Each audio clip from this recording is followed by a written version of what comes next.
evening, everyone, and welcome to the Media Cheat Sheet. I'm Dia, your host for today's podcast. And through our podcast today, we break down common media terms, concepts, and behind the scenes of what you see on your screen. And today I'm joined by Mahmoud. How are you, Mahmoud? Are you excited for today's episode? Everything is good, and I'm really eager to start our episode today. Well, I think this means we should get started. Today, we're going to discuss a topic that sounds complicated, but it's actually quite simple. So let's start with the big question. What is media management? How would you define it? Think of media management as the behind the scene brain of the media world. To make it simpler, let's break it down.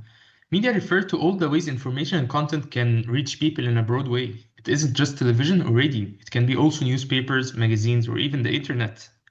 Management mean to organize people, money, and technology, plan what to make, when and how to deliver it, and how to keep everything running smoothly. Think of them as the nut and bolt that make media possible. So, media management is the art and science of planning, organizing, leading, and controlling a media business, whether it's a TV channel, radio station, or a social media platform, so we can create and deliver content to different audience. That's a perfectly detailed definition, yet it was simple to understand. So tell me, what are your thoughts on the media management class? Did you find it interesting? Speaking overall, I enjoyed taking this class and I feel I learned a lot of new things about a field I knew little coming into the semester. I particularly enjoyed learning about different schools of management because it allowed me a deeper understanding of the perspective associated with the organizational success. It helped me to formulate an analysis that would make clear the benefit and drawbacks of each school.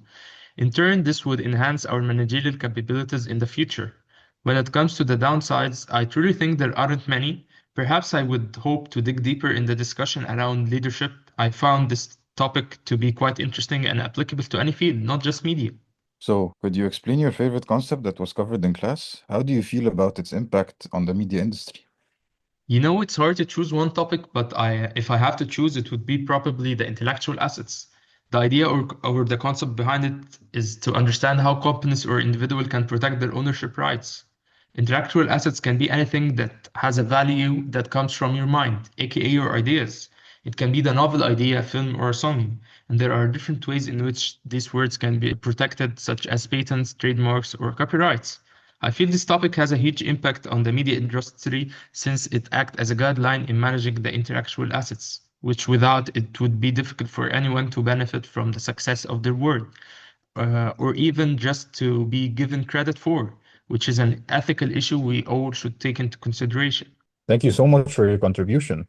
And that brings us to the end of today's episode of the Media Cheat Sheet. Thanks for listening. I'm Dia, and see you next Sunday.